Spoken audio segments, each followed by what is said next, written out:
of the day once again. It's time to chill as we serve pop culture, entertainment, sports, and everything in between. I'm Pauline Verzosa. And I'm Lourd Veyra. It's time for your serving of Afternoon Delight.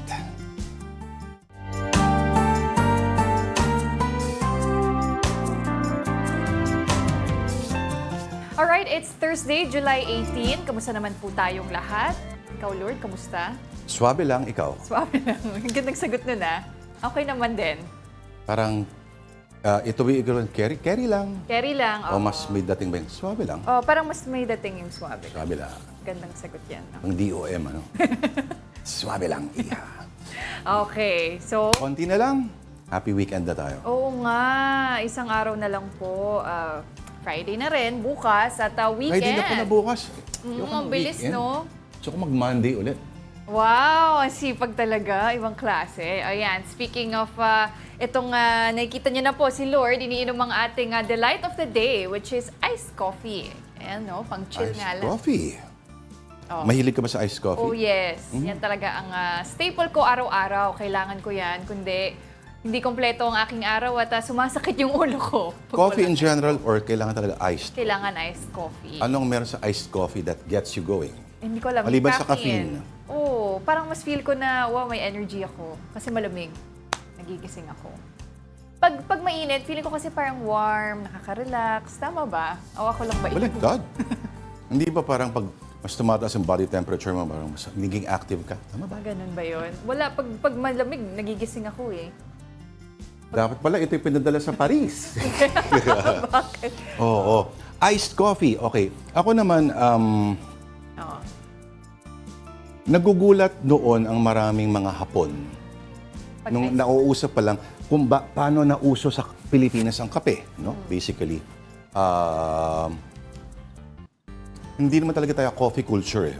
Fairly recent development lang. Pero mas nagugulat sila ang daming coffee shop sa Pilipinas at higit sa lahat, yung idea ng mainit na kape sa isang mainit na environment Yun. is very alien sa kanila. Ayun. Kaya mas natural ito. Pero walang basagan ng trip. Hindi, pero tama naman. Hindi nga sila kumakain ng champurado. Oo, yung mga, mas gusto nila ata yung mga tea, no? Pero tayo nga kasi mga Pinoy, kaya siguro din pumatok itong iced coffee. Dahil sabi mo nga, mainit na nga dito sa Pilipinas. Inom ka pa ba ng sobrang init na nakakapaso na sa dila mo? Kaya nauso din ng iced coffee. Pero ang napansin ko sa iced, meron mga frequencies yung coffee na hindi lumalabas because of May low ice. temperature. Oo. So, hindi ko alam kung anong mga varieties yung perfect na pang-iced at anong mga varieties yung perfect na mainit. Tama. Parang pag mainit, mas lumalabas yung Yes. strong flavors ng coffee, ano? Ang naalala ko talaga pagdating sa coffee, nung pandemic, di ba nagsulputan yung mga iba-ibang coffee Ay, Diyos ko. Ano tawag doon? lovers, yung dalgona coffee, di Oo, ba? nasa yung dalgona. Oh my God. Ano nga balit yung dalgona coffee? Parang whipped cream? Oo. Taka, basta mga sugar na, brown sugar na naka-swirl dun sa kape. Mas gusto mo ba ang matamis na iced coffee or are you the type na gusto mo yung nandun sa ilalim at hahanapin, mahahalukayin pa ng straw mo yung... Ayun din. Siguro yung matamis na coffee yung mas okay para sa akin. Pati alam mo yung maganda na pansin ko din dito sa ating mga Pinoy, lately nagsulputan yung mga maraming coffee shop, no? Pati yung mga nagtatayo ng mga business. Yes. Parang coffee shop yung unang idea na pumapasok sa utak nila na okay, sige mag-coffee shop tayo. Kasi parang patok talaga sa mga tao ngayon eh. Dati sumabay Marami na lang rin yung naging successful. Yes. Actually, dati sumabay lang yung coffee sa internet. So, sa internet cafe na may kape. Oh, Kailangan okay.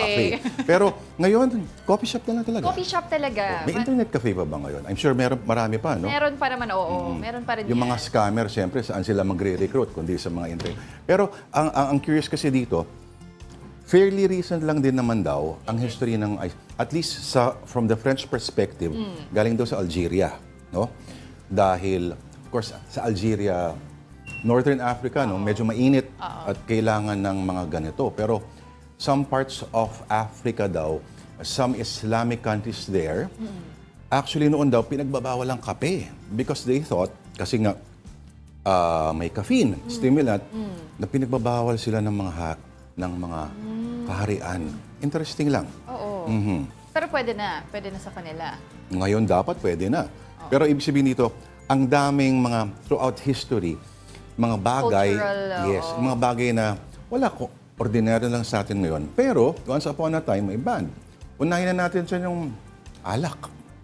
Simpleng, yung mga nabibili mo sa convenience store. Yes. Nakaw, bawal na bawal yung panahon ng prohibition sa Amerika, ika nga, sa loob ng ilang taon. Pero ngayon, kino-commercial na, nagsusponsor pa ng mga events, at higit sa lahat, nandun lang, Pero, ako kung ice lang pag-uusapan, Vietnamese coffee. Vietnamese coffee? Naku, tapang nun. Nako, Gising ka talaga nun no? Vietnamese coffee, strong enough to wake the dead. To wake the dead talaga. Malakas talaga ang Vietnamese coffee. Parang iba yung nasa coffee beans nila. Parang... Oo. Pati yung ritual involved, I think. Yung parang... yes. Ano yung tawag doon? Ano nila. They have this... Yung drip. Drip. Drip. Drip ba?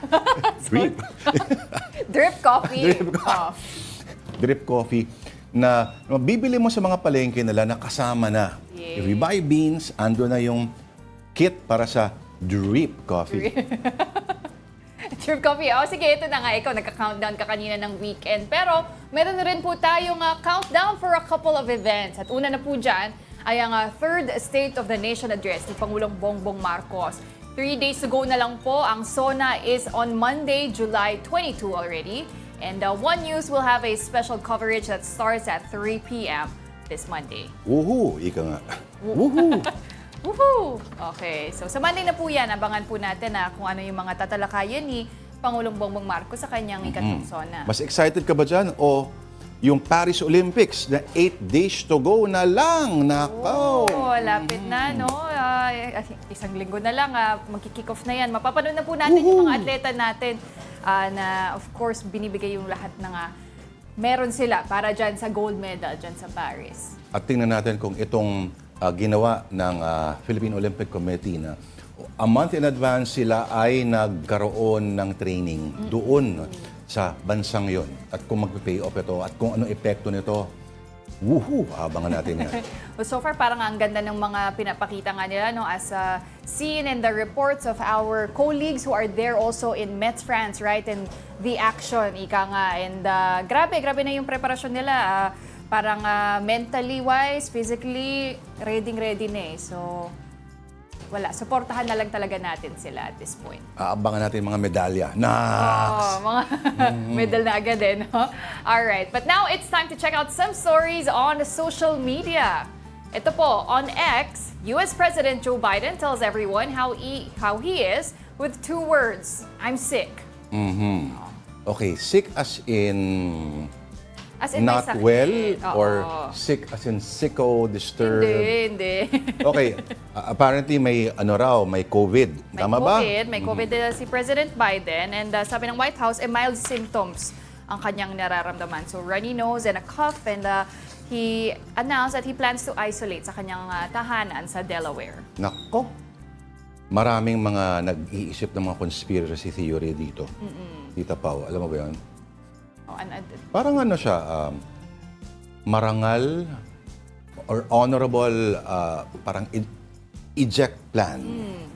Kasi nga naman, paano mo pipilitin? Medyo nakakahiya nga nang bigla kang babawi. For the longest, for several weeks, in-insist mo na, no, I'm strong enough to run. Tapos ngayon, kahapon, habang paakyat siya ng eroplano, Nahulog. Sinecheck ko, pinapanood ko pang, naka-slow mo ba to? Hindi. Yun lang talaga yung normal pace ni President Biden. Medyo nakakatakot na hindi pa nga yung COVID, hindi pa si Trump, hindi pa assassin's bullet yung number 1 na kalaban mo sa puntong yan. Kundi, ang ultimo stairs ay threat sa buhay mo. Medyo may kailangan tayong pag-usapan kung Amerikano tayo. Nako, ayan. Meron tayong clip ng pinag-uusapan dyan ni Lourd, no? Let's watch this report from CNN. President Joe Biden in Las Vegas Wednesday, now back in his home in Delaware after testing positive for COVID. telling reporters he feels fine and giving a thumbs up before boarding Air Force One. The White House says Biden is experiencing mild symptoms, will self-isolate and continue to carry out his duties. Biden tested positive just hours after being seen here mingling with patrons at a Mexican restaurant in Las Vegas. He just tested positive for COVID. Then he was supposed to speak at the Unidos U.S. annual conference, but he wasn't feeling well. The president's doctor says Biden was experiencing upper respiratory symptoms, including a runny nose, non-productive cough, and general malaise. That's when they tested him for COVID. His doctors say he's received his first dose of the antiviral drug Paxlovid. This is the president's third time getting COVID. He tested positive in July of 2022 and suffered a second rebound case in the following days. I'm Jen Sullivan reporting. So yun nga, no? Third time na mag-positive ni President Biden sa COVID. Pero sabi naman ng kanyang press secretary is he's vaccinated and boosted. So sana gumaling po si President Biden na his team actually feels that they can't catch a break at this point, no, sa elections after a dismal debate performance, health concerns, and of course pressure from Democrat allies for President Joe Biden to step aside. Oo, hindi lang yan, Tita Pao. May recent pa-survey ang Democrats. Pinakita na mas palayo ng palayo ang agwat ng dalawang contenders. Ngayon, parang nasa 7 points yata. And key states pa itong mga to, ha? So, kaya nga, hindi mapigilan ng iba na baka naisip na, di ba sabi ni Biden dati, ang magpapatigil lang sa kanya, that the only thing that would prevent him from running ay ang Panginoon daw. Ang Panginoon. In short, huwag ka na maghintay na sunduin ni Lourd. And as we speak, the Republican National Convention is still underway and Donald Trump's running mate, J.D. Vance, has just finished delivering his speech after accepting the nomination. Parami yung mga nauungkat. Ang kukulit ng ibang mga shows, binabalikan yung mga dating mga tweets. Hindi naman anti-Trump this time, pero ito yung mga crazy statements from this guy. Pero sinasabi na, siyan, saka si Vivek Ramaswamy, ito na yung bagong henerasyon daw ng mga MAGA and conservative faithful. So ongoing. Meron pa tayong storya dyan sa RNC na yan. Isang speaker dito sa RNC. May video pa tayong ipapakita Ito ba niya mamaya. Kasi, ngayon na ba o mamaya? Mamaya. Ito, So meron muna pa-teaser tayong... lang pala ito. Oo. Okay. O ngayon na daw natin ipakita. Speaking of the Republican National Convention. Kasi may nauso doon sa...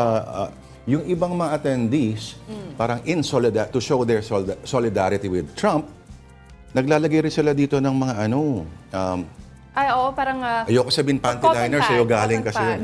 Uy, sa'yo galing yung cotton pants sinabi ko. May Kotex yung trending, pero panty liner sa'yo galing. Hindi, galing sa script natin yun. So may mga bandage dito na ang lalaki talaga. That's their sign of parang of allegiance to Trump. Yun na Allegiance talaga? Di ba pwedeng unity lang muna? Unity, fine. Pakikiisa. Pero, ito maraming may question. Oo. Bakit daw the day after, nakapag-golf pa si Trump at wala naman nakitang bandage? Baka pinapatuyo na lang niya yung sugat niya. Para Or baka gumaling. Baka yung mga conspiracy theories din, But speaking of the RNC, ito, isang speaker doon, ano ba siya? Model, rapper. Ay, yung Amber Rose? Yes. Amber Rose. Pangalawa yata, unang araw nando. Ano nga ba siya? Okay. Amber Rose, parang siya iba-iba. First, sumikat siya as sa mga hip-hop music videos. Eventually, naging na rin siya, reality star. Pero ito, we're showing this video today. Ikaw ang naganon ito, di ba? Yes, Bakit? Well, play ba natin?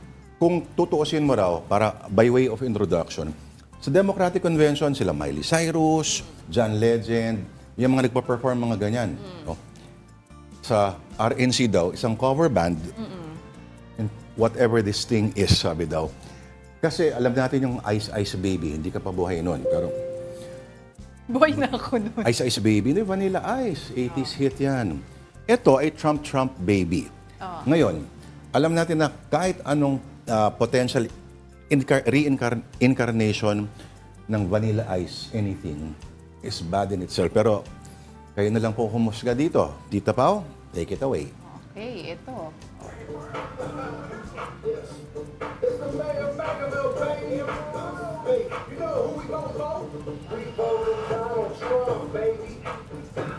Okay. Oo. Yan na nga yung... Thank you. oh, Kasi a few more seconds of that, maliban sa mapa-flag tayo, binibilang ko talaga eh. I will haunt my nightmares for the rest of the year. Pero akala ko anak ng politiko yung Amber Rose kasi yung opening speech niya, a lot of people I asked my dad if Trump daw was racist. No. So ito pala yung talent niya. Yeah. Ano bang tawag sa ganyan? Muse ka sa mga hip-hop videos? Yes, parang muse na rin. Pero ano pa? Tingnan mo yung pangalan ng hip-hop artist. Paano ba pronounce yan? Forgiato? Italian ba siya? Pero yung apelido niya ay... Ba't ka natatawa? Google nyo na lang po. I-YouTube nyo na lang po. As in, boom, siguro ganun. Pero sabi nga, ano kinalaman nito doon sa pinag-uusapan natin yung mga trend, yung hot. Pag narinig mo raw ng buo yung kanta, gusto mo na magkasugat yung tenga mo. Di pala yung purpose ng bandage, no? Oo. Hindi lang yan. Pwede ba natin pakita? Okay. Kung akala ninyo, yan lang to show your extreme solidarity palalo. If you're willing to fork over $200 or $300 for a pair of sneakers. Oo, ito. If you're imaga, yan. O, di ba? Recent lang, ng Sabado lang, ngayon meron na silang fight. Ito yung mga sinabi ni Trump after the shooting, no? Immediately after the shooting. At talagang only, 5,000 pala to. Only 5,000 pairs, ano? So, each pair is numbered. So, parang ginagawa nila na, rare na item na kailangan na 5,000 lang kayong may ganyan. Kaya kunin nyo na. Bibili ka yan? Hindi. Parang Airbnb lang daw.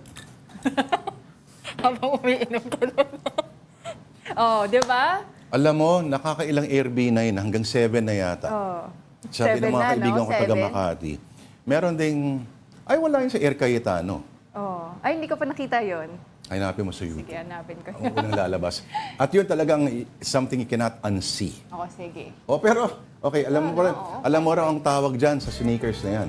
Direct, paboton ako.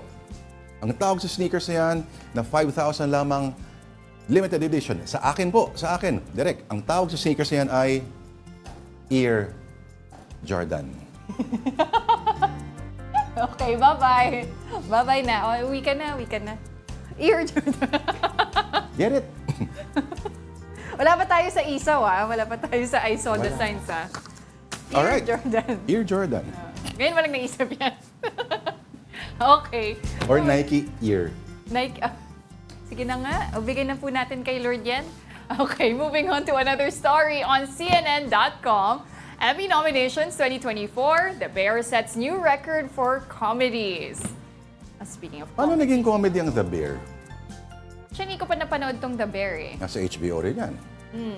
Napanood mo na ba to? Hindi pa kasi may nagsabi sa akin na hindi niya raw. Pero alam mo maraming nanonood sa kanya. The Bear. Ayan, no? So, this 76 Emmy Awards, grabe yung record ng The Bear that it scored 23 nominations this year, breaking the record of 22 set by the NBC hit 30 Rock back in 2009. Talaga? So, iyang setting yan, mga chef sila. Okay. Tama? Oo, ito. Set in a Chicago sandwich shop. Ang sandwich shop lang pala. Kung makaporma itong mga to, kala mo naman mga chef talaga. Hot cuisine. Well, based on this article, no? Pero mukha naman, baka naman hindi nga sandwich shop lang yan. Meron kasi yung Disney app, of course, so FX, yung FX na channel. Ang problema ko, pag nasa Disney app ako, manunod lang ako ng Simpsons. Tsaka yung mga Wes Anderson films. Yun, tsaka Simpsons. Everything Distract else. ka na. Kasi naman, 32, 33 seasons ng Simpsons. Babalik-balikan mo yun. At every viewing, meron kang bago na pupulot. Ngayon, bakit nga ba interesting itong The Bear na ito? Masasagot natin yan kung manonood tayo. Pinanood mo ba yung Nirecommend ko sa'yo. Oo naman. Yung first episode, yun palang napanood ko. Ito, nandito siya. It gets Some better. past favorites, including Ay, Succession. oo. We're not in contention this year. So meron din mga, syempre, TV hits na hindi nakapasok. Pero sa drama category, Shogun has also had the most nominations this year with 25. Wow. Ito sa drama category naman yan. Pero ang all-time record pa rin dito sa Emmys is still, of course, the Game of Thrones. Since 2016, 32 nominations, all-time record po yan. And it still remains unbroken. Hindi lang yun, unbroken din. Pinapanood na ulit ni Oo nga. Hindi, ng ganun kasi kasama natin kaganda. dito. Yes. Ano yung favorite GOT episode mo of all time? Kung isa lang papipiliin ka. Ang dami. Ano ba yan? Siguro yung Red Wedding. Alam mo, yun din ang isip ko. Hindi ba malabo para sa'yo yung Red Wedding? Hindi ba underlit masyado? Underlit? Sabi nila. Yung buong episode? Hindi ko na kasi inaano yung cinematic production, pero yung story dun pa lang talagang very unexpected. Kaya yun ang Ako, tumatak sa akin. yung Didn't Red- see it coming. Yung Red Wedding, tsaka yung... Alin? Parang bothered ka na naman. Hindi ko alam kung... Kayo mo yan, di ka na naman makatulog, ha? Oo. Oh, sige. O basta, The Crown. Nanonood ka ng The Crown. Oo. Ito pinanood ko, Ted I heard Lasso. great things about The Crown and the morning show. Ayan, Ay, nako. Ay, makaka-relate ka dyan, ating. morning At show. yung kasamahan mo rin, makaka-relate dyan. Oo, pinapanood niya yan. At Favorite wag na niya wag yan. yung gagayahin yun. Hindi ko na napanood eh. Pero ito, pwede natin isama sa weekend plans natin, no? Pati kayo na rin po. Ang Ted The Lasso. Bear and all these series. Kung meron din kay Apple TV, yung Ted Lasso, tungkol siya sa football, pero na-appreciate ko siya. Hindi ibig sabihin na puro football siya. Of course, yun yung plot, pero Yung story pa rin ng... yung bida, at least for once, di ba yung modern comedy ay cynical, Okay. sarcastic? Ito hindi. Pure of heart ang bida.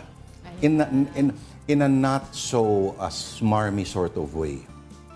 Na kaya interesting. So tinapos ko yung buong ano na yun. Ayan, so sa mga naghahanap pa po kung anong pwede nilang panoorin pag wala na kayo. Di ba may mga time na ganun na tumingin ka na sa lahat sa mga apps, streaming apps, wala ka nang gustong mapanood. Ito po, check all these TV series out dahil maganda sila at na-nominate pa po sa this year's Emmys. Kung wala talaga, there's always YouTube. There's always YouTube and The Simpsons.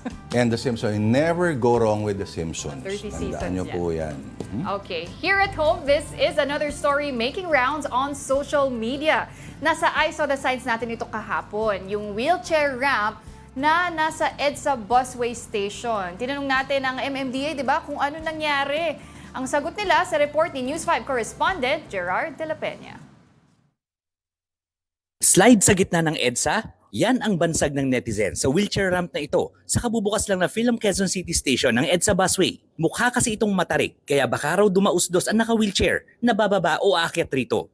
Kaya pinuntahan natin ang viral na wheelchair ramp. Ang ramp na ito ay ginawa para sa mga PWD na papunta o manggagaling doon sa platform kung saan sumasakay o bumababa ng bus. Pero napansin namin na hindi man ito kasing tarik katulad nung nandun sa litrato sa social media, pero mahirap itong lakaran, paakyat man o pababa, at lalong mas mahirap ito para doon sa mga naka-wheelchair o nakasaklay. Maging ang PWD group na Mabini Movement, sinabing hindi akma para sa kanila ang nag-viral na wheelchair ramp. Panawagan nila gawing accessible sa mga PWD ang mga estasyon sa EDSA Busway. Sa ngayon, ang dami pa rin hindi accessible na lugar, lalo na ang carousel bus. Naandoon ang guidelines na dapat mag-comply ang gobyerno. Ang Department of Transportation nakatuwang ng MMDA sa pagpapagawa ng footbridge. Aminadong medyo matarik ang ginawang rampa. Kung pagbabasehan daw sa National Building Code, dapat sa bawat isang pulgadang angat ay may 12 inches na haba ang rampa. Hindi raw ito nasunod sa Film QC Station. Nasita na raw ito ng DOTR, isang linggo bago ang inaugurasyon ng footbridge. What the DOTR did is to contact yung contractor and nagsabi na kami sa kanila that things should be rectified. Meron na kaming ongoing discussion with the contractor kung paano i-rectify. Habang hindi pa naaayos, maglalagay muna ang mga otoridad ng rubber mat para hindi maging madulas ang rampa. Sa 5 bagong gawang footbridge sa EDSA Busway, sa Film QC Station lang daw may nakitang problema. Para sa 1PH, Gerard de la Peña, News 5. Hirap. Hirap talaga, lalo na kung wala silang kasamang companion, di ba? And lang sila, they self-supporting, mahirap talaga akitin yung ramp na yun. Huwag na lang sirain, gawin ng pang-training sa Paralympics. Diba? Ginawa na lang course, no? Oo. BMX course. Pero alam mo, talaga, ang hirap maging PWD sa Pilipinas, no? That's true. Kasi sa ibang bansa, very accessible or talagang they create their structures or yung mga mga sidewalk, ganyan, very PWD friendly kahit yung mga transportation system nila.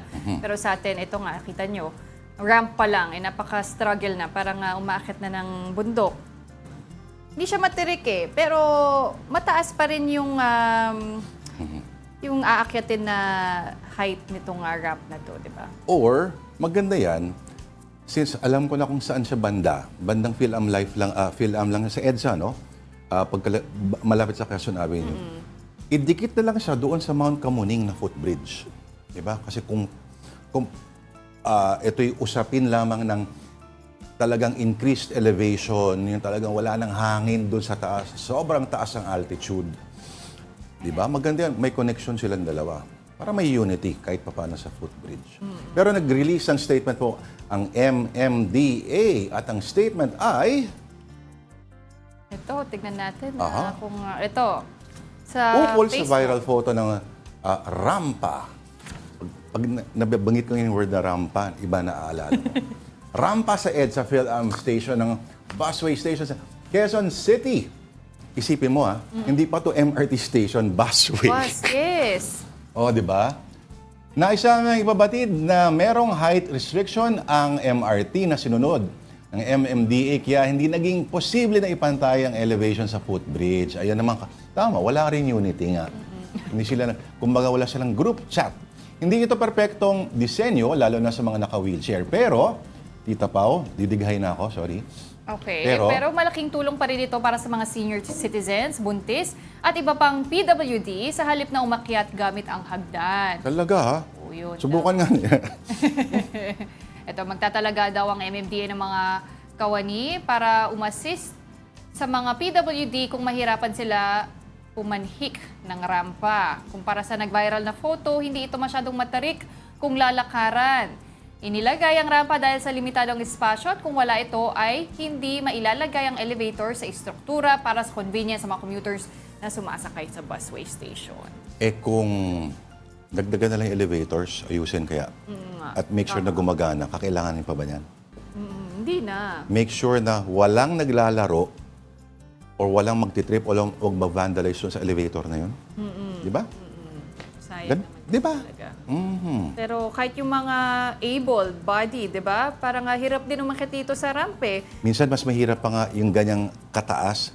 Tapos wala kang stairs. Oo. Kasi mas doble yung trabaho ng paa mo na tinatry mo siya ibalanse kasi at paano pa pag maulan? Yun. Medyo madulas yan, Yun sabihin nga rin natin. na nga yung nakita natin na ibang comment ng mga commuters, madulas daw yung ramp. So, delikado din, ano? Hindi lang para sa mga PWD, pero kahit yung mga normal commuter. Kasi ikaw ba, minsan kahit may option ng stairs tsaka ramp, dun ka sa ramp dadaan? Stairs and ramp. Okay, ganito. Kapag may nakikita ako na may gagamit ng ramp, parang lang ibibigay. Of course. Yung karapat dapat gumamit ng ramp, siya dapat. Pero pag sa kabila, kahit sabihin natin isang floor lang, pag sira yung hagdanan, mag-elevator ako. Grabe ka naman. Elevator talaga. Isang Kasi floor. sira yung hagdan eh. Oo. Tama naman. Mahirap pag sira hagdan. Alright, move on tayo.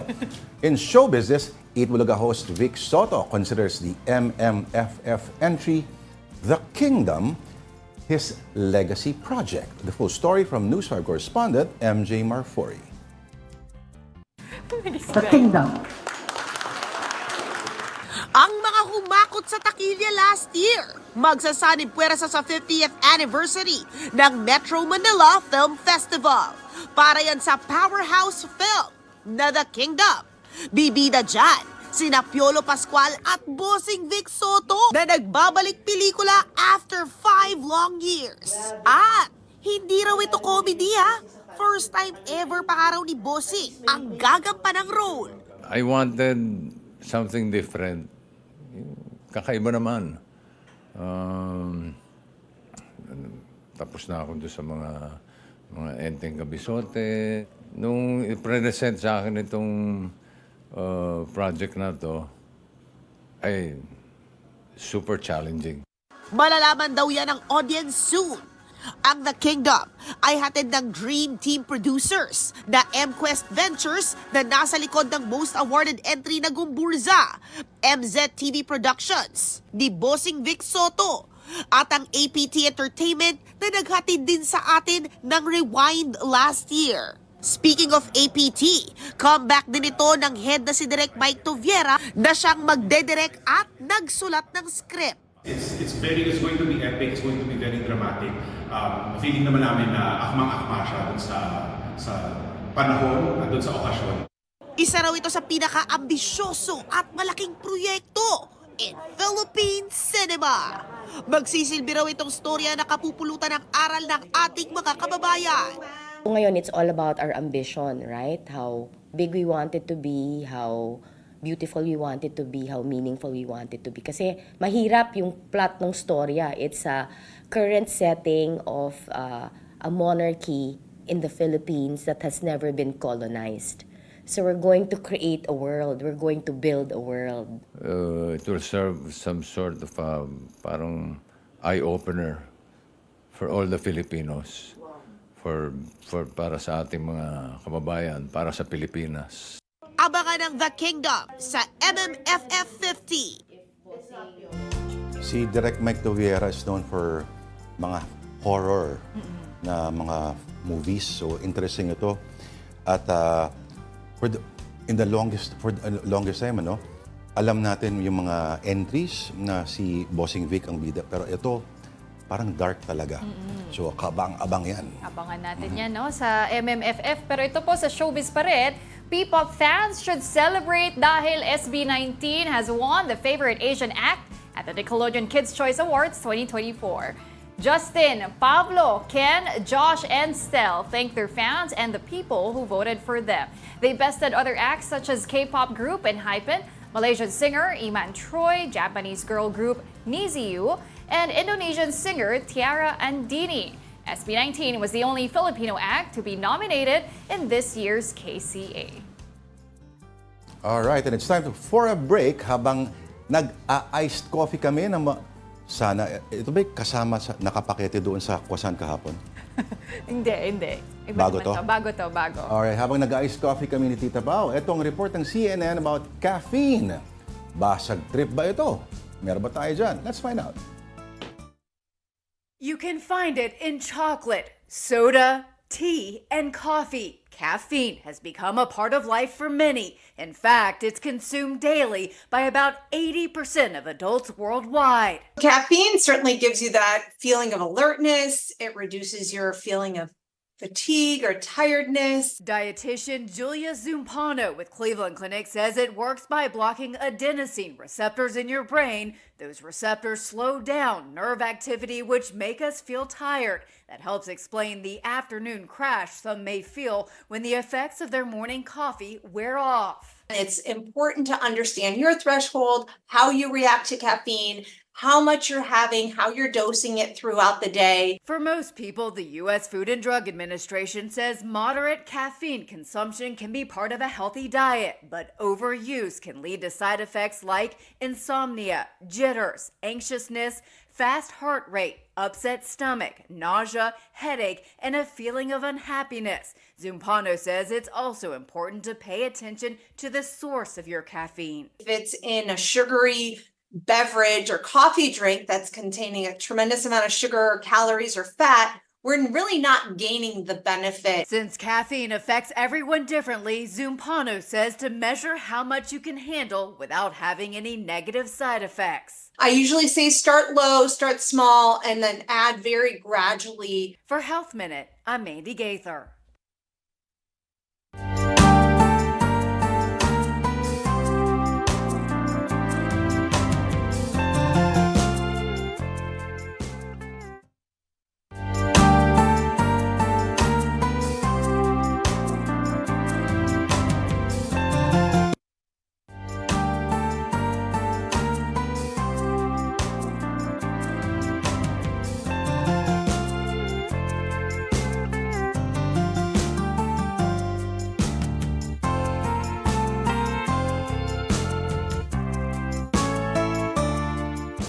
Alright, nagbabalik po ang Afternoon Delight dito po sa One News. Ako po si Lourd de Veyra. At ako naman po si Pauline Verzosa. Muli, magandang hapon po.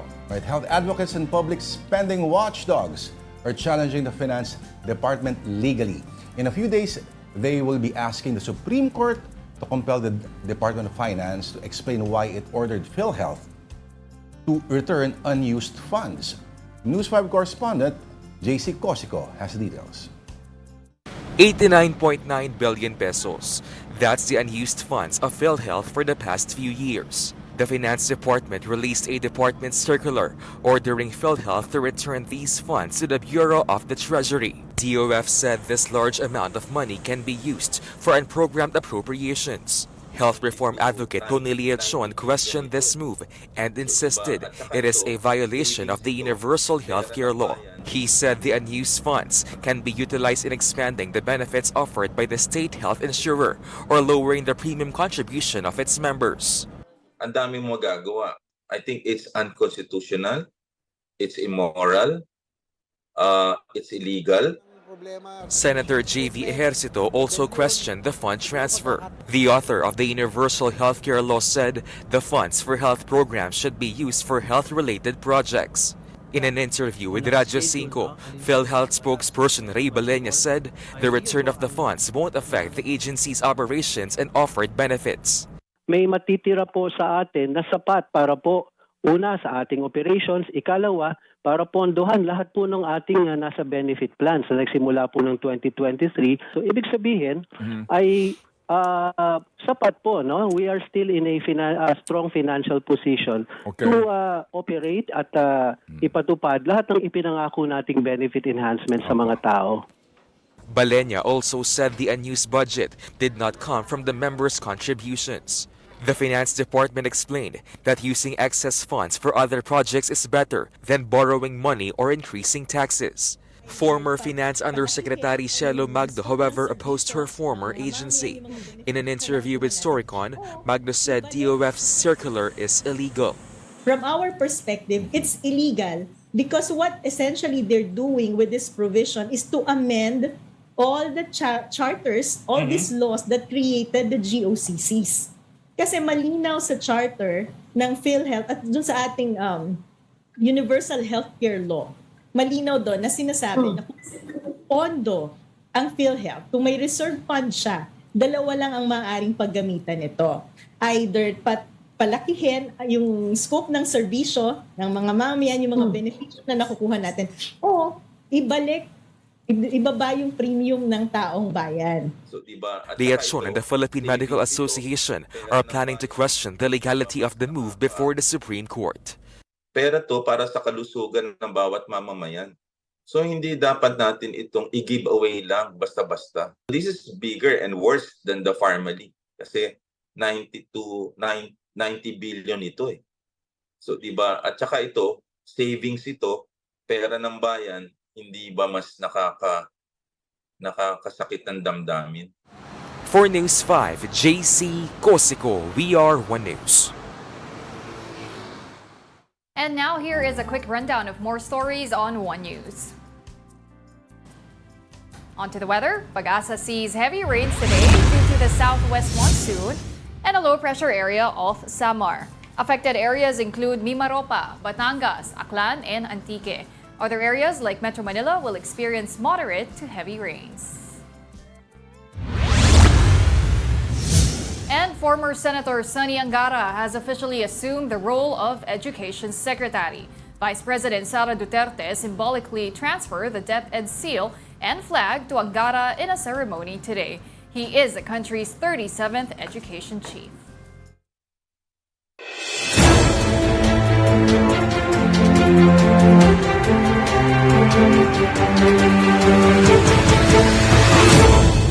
And speaking of Vice President Sara Duterte, she's not changing her mind about skipping President Marcos' State of the Nation address.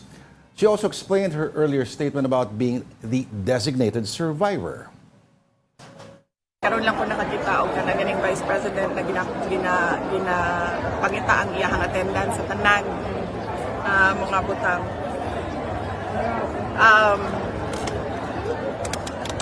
Dili to siya joke. dili po to siya bomb threat. I think many missed the point. So, para sa ako, wala ka kasabot the first time, I don't think you deserve an explanation.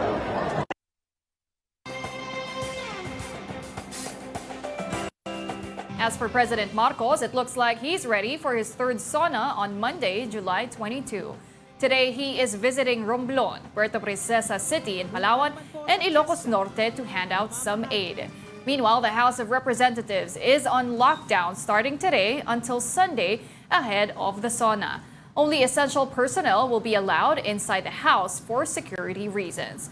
For its part, the Philippine National Police expanded the implementation of the gun ban to 3 days from July 20 to midnight of July 22. Alright, on to consumer news. Umaaray po ang ilang mamimili sa presyo ngayon ng manok. Hindi chicken ang chicken. Para sa detalye ng storya, makausap natin ngayon si Mobile Journal Francis Orcio. Francis, kamusta yung pag-ikot-ikot mo kanina sa palengke at ano raw ba paliwanag kung bakit hindi mura ang manok ngayon? Lourd, kanina nga nag-ikot-ikot tayo sa Mega Q-Mart sa may Quezon City at marami nga tayong mga nakausap na retailers at market vendors doon. Kasi nakikita natin yung presyo ng manok is nagre-range from 210 to 220 pesos. So malaki yung difference niyan compared sa last month na nasa 170 pesos lang. Paliwanag ng mga retailers doon, sinasabi nila na parang kulang daw sa stock yung mga pinag-aangkatan nila ng manok. Pero ayon naman sa paliwanag din ng United Broilers Raisers Association, ay apektado ng supply nga ng manok itong nakaraang El Nino kasi maraming mga nagmamanok o yung nag-aalaga ng manok ang hindi nag-alaga nitong panahon ng tag-init kasi nga kumbaga may direktang epekto ito sa kalusugan ng mga manok and yung quality naman yan maapektuhan din kaya marami daw ayon dito sa UBRA o yung organization nga na ito na marami talaga ang hindi nag-alaga kaya ito ramdam natin ngayon na kakaunti yung supply, sinasabi ng mga market vendors, kaya nagtataasan ang presyo, Lourd. May idea ka ba, Francis, kung ilang porsyento ang inaangkat ng manok sa merkado ngayon? Lourd, wala tayong datos dyan kung ilang porsyento yung mga inaangkat na manok, pero ayun nga, pero ngayon tuloy-tuloy naman yung supply, meron tayong mga makikita sa mga palengke, pero ayun nga, yung gaya nung sinabi ko kanina, hindi sapat yung mga naibibenta ng mga market vendors. Kaya maski sila, hindi na rin sila, kumbaga, yung dating inaangkat nila na ganito karami, ngayon mas kakaunti na lang daw, Lourd. Kaya pala konti ng isaw na binibenta kahapon sa dinaanan ko. Francis, kamusta naman yung mamimili? Paano nila binabudget yung kanilang pera para dyan sa pamimili, sa palengke, na ngayon na nagmahal na ang manok? Actually, ang diskarte ng mga ilang mamimili, dahil nga nag-ikot-ikot tayo at nakausap natin sila kanina, imbis daw na bumili sila ng isang buong manok, dahil nga mahal ito, bumibili na lang sila ng mga ibang parte ng manok na mas mura. Halimbawa na lang yung leeg at saka yung paa ng manok kasi ang presyo niya naglalaro sa pagitan ng 130 to 140 pesos. Sabi nila kahit pa paano, manok pa rin naman to, mas makakamura sila. Yun na lang yung bibili nila kesa doon sa isang buong manok na umaabot nga ng hanggang 220 pesos. Correct. Alam mo, binanggit mo ang mga bahagi ng manok, Francis? Yung mga mabubutong parts na yan, leeg, paa, yan yung mga perfect na itinola. Or anything na broth-based or sauce-based. Kasi nandiyan talaga nagtatago yung mga yung lasa. Isipin mo, magtinola ka, damihan mo na lang ng gulay, hindi na hanapin ng mga anak mo yan. Kanin na lang. Kanin na lang, fight na. Oo. Alright, maraming salamat, Mobile Journal, Francis Orcio. Thank you, Francis. You're still watching Afternoon Delight. Magbabalik pa po kami after this breather. Keep it here on One News.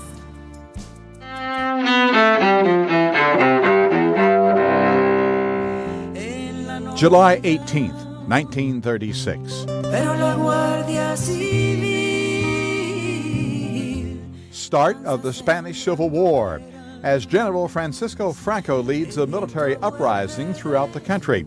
Franco becomes Spain's dictator 3 years later when his nationalist forces topple Madrid's Republican government. 1969. Senator Ted Kennedy drives his car off a bridge on Chappaquiddick Island near Martha's Vineyard in his home state of Massachusetts. Kennedy's passenger, Mary Jo Kopechne, drowns. The senator, who does not immediately report what happened, later pleads guilty to leaving the scene of an accident.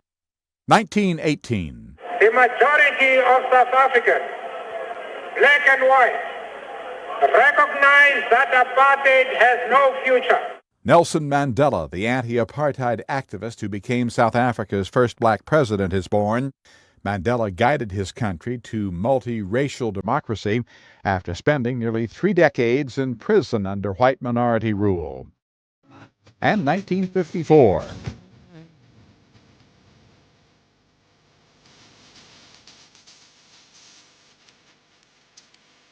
Ricky Skaggs, the country and bluegrass music artist, is born in Cordell, Kentucky.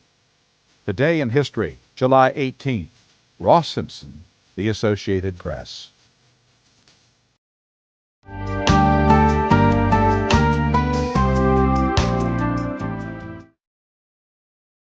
Alright, kaabang-abang yan, Tita Pao. Okay, ito naman, kung merong road trip, abay, meron ding walk trip. A couple from Batangas is touring the Philippines on foot. Mova Journal, Meriman Reyes has the story. Kung minsan sa mga lakarin natin, nakakaramdam tayo ng pagod o pagkahingal. Pero itong isang couple mula Batangas, nilalakad daw nila ang buong Pilipinas. Mula Luzon, Visayas, at ngayon nasa Mindanao na. Ito ang kakaibang travel goal ng mag-asawang si Jay at Mira Abrera mula Batangas. Pero wala silang sinasakyan dahil simula December 2023, nilalakad lang nila ang buong Pilipinas. Pero wag daw mag-alala dahil may sistema silang sinusundan para ma-accomplish ang Philippine Loop. Nakikipag-coordinate ang ahensyang Philippine Loop sa mga checkpoint at barangay na maaari nilang tuluyan sa kanilang pagbisita sa lugar. Ang objective nila, maibahagi na walang imposible sa grasya ng Panginoon at may forever sa kanilang relasyon. Mahilig kami magdala-gala sa ibang lugar. So, kinarala po namin from Batangas, naikot namin ng North Luzon, South Luzon, bubaba kami ng Batangas to Bicol, tapos Samar, from Lipata, Mindanao hanggang sa Jensan na po kami. Cotabato, bababa kaming Negros, Iloilo. Kami po ay naniniwala na may forever. So, at kaya po namin i-explain, expound kung paano nga bang forever. Bandang alas 6 ng umaga, inuumpisahan na nila ang paglalakad. May bitbit din silang camping equipment at mga tradable objects tulad ng ballpen, pang-repair ng relo at iba pang pwedeng pagkuhanan ng panggastos sa lakbayin. Self-sustaining at enduring ang peg nila. Sumasakay lang sila ng ferry kapag tatawid sa mga isla. Bukod dito, sa bawat pagbisita nila sa mga syudad, pinabahagi rin nila ang kanilang kaalaman sa business, pag-share ng kanilang Christian values at pagtulong sa mga stray animals na madadaanan. Sa halos 8 buwan nilang paglalakad, natutunan nila ang kahalagahan ng pagiging resourceful, matatag at masiyahin sa adventure ng buhay. Iisa lamang ito sa maraming paraan para makapagbigay inspirasyon na walang imposible sa ngalan ng pagmamahal at pananampalataya. It's all about spiritual aspect po ito. It is true sa paglalakad natin sa buhay na may kinalaman dito sa huwag natin tingnan yung kasalukuyan, kundi yung hinaharap. Kasi minsan, pag ang tinignan ng tao yung kasalukuyan, parang nila mahirap. Lagi yung mindset nila parang mahirap, ayaw nila magtsaga. So dapat, tingnan natin yung hinaharap. Sa ngayon ay nasa Jensan na sila at sana raw by October ay makabalik na sila sa Batangas para opisyal na nilang makumpleto ang Philippine Loop ng naglalakad. Isa raw itong patunay na love and faith knows no bounds. Kung kinakaya raw nilang lakarin ng buong Pilipinas, kaya din daw nating kayanin ang bawat pagsubok na kakaharapin. Mobile Journal, Meriman Reyes po, hatid ang muka ng balita. Galing, nabibilib ako sa mga ganyan. Nakaka-inspire. Oo, kasi sino kaya unang nagsuggest sa kanila na lakarin kaya natin ng Pilipinas? Iba talaga nagagawa ng medyo may dakilang hangarin at kasama pa dyan yung always thinking to break the monotony of an age. Dahil alam mo yung kasabihan, di ba? Ano? The journey of 1,000 miles Hindi ko alam. begins with an argument on the way to the airport. Kaya naglalakad sila. Ganon. At Kaya sa- naglakad na lang. Oo, at sa paglalakad nila ay nakakapagod of course, no? Pero kung hindi ka nagmamadali, kung very leisurely lang wala kang objective to cover so and so number of miles, kaya eh. Mhm. Sabi mo nga, no, sino kaya yung nag-float nung idea na gawin natin to? Mas bilib ako dun sa nag-agree na lang, na game naman siya. Kasi usually, di ba, pag nag-aano ka ng idea, minsan sasabihin ng part mo, hindi na, nakakatamad yan, o hindi ka... Or ganito. Ulitin mo yung sinabi mo. Ganyan talaga. Ayaw ni Merrimon yan. Okay. Speaking of couples Oo. po. Nako, baka familiar sa iyo, Tita Pauline. Baka familiar po sa inyo itong mga hiritan na ganito na oras na pala para sa isaw. I saw the signs.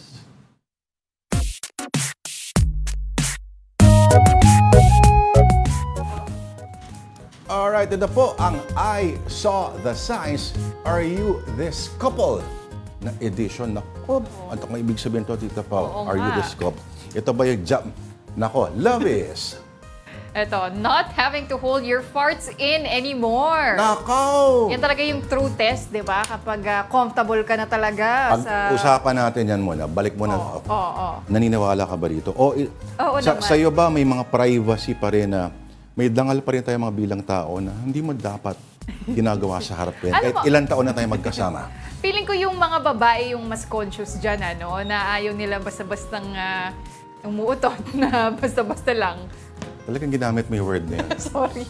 Para mas makarelate mga tao. The fart, di ba? Girls are more shy about it. Pero pag lalaki, naku, parang after 1 month pa lang, 1 month talaga? Ko si Andre, parang sige. Labas mo lang yan. Hindi, joke. Alam naman niya yun. At minsan naasar pa niya ako. Alam mo nga, one time, pag sa mukha mo na ikaw pinafartan eh. My God. Uy, marami namang nag-ano niyan. Sorry, pero sunod kong makita yun. Ikaw. Iba na pananaw ko sa kanya. Ikaw ba? So, ilang months ka bago maging comfortable? Bago ka kaya mo nang, hindi ka na nag-hold ng fart mo. Fart your... You blame the dog. Hindi mo dapat ginagawa yun. Sa bagay. May paraan Ito, naman to suppress the noise. Kung kaya mo i-suppress, gawin mo yun. May paraan naman na gano'n eh. O sisihan na lang. Pag sisihan, Paano pag walang aso? Ako ba talaga? Paano pag walang aso? Bakit? Nakikiamoy ka na nga lang. Ikaw pa'y galit. Wait, natatawa ako. Okay, next picture naman po tayo. Okay, next picture. Okay. Ito naman. Tell me you love me on my Facebook wall so everyone knows how much you love me. Nako! Ito ba yung, Ito na yung basehan makabagong edisyon ng PDA? Oo. May PDA pa rin naman, pero parang mas naging importante na to, lalo na sa mga Gen Z, no? Yung mga bata na kailangan na hard launch ang What is hard launch? Ay, hindi mo alam yung hard launch. Tanda na ako eh. Ano yung hard launch? At May soft launch, may hard launch. ang soft launch, okay, alam ko yan sa mga tindahan. Soft opening. Pero ginagamit mo yung Ginagamit hard na rin yan sa partner pag, kuwari, may bago kang dinedate, may bago kang boyfriend or girlfriend. Yung soft launch, siguro kamay lang. Yung hindi mo papakita yung mukha eh. Parang inaano mo lang sa mundo na, parang may dinedate. Dalawang kamay lang. Oo. Or, di ba, or may baso, o ganyan. Pero kapag hard launch na, yun na talagang announce to the world. And some people, syempre, yun yung basehan ng ano nila, na hindi mo ako piniflex sa kaibigan mo. So, medyo nagiging, ano na rin yan ng pag-aaway, nagiging cause ng pag-aaway. Parang kinahiya mo ba ako? Bakit hindi ka nagpo-post sa dalawa tayo? Oo. Pwede mo sabihin, ang pangit mo eh. Kinahihiya kita. Uy, ang ano naman nun, sakit Harsh. nun, ang harsh. Ang harsh nun. Parang, sorry. Natatawa ka na lang. Oo. Pero, okay. Ano bang protocol dito? Meron bang, I think, kailangan, meron magsulat ng mga manual for behavior sa ganito. Para sa mga tulad, mga may edad na, paano ba ito mga hindi sanay sa social media? Ganyan.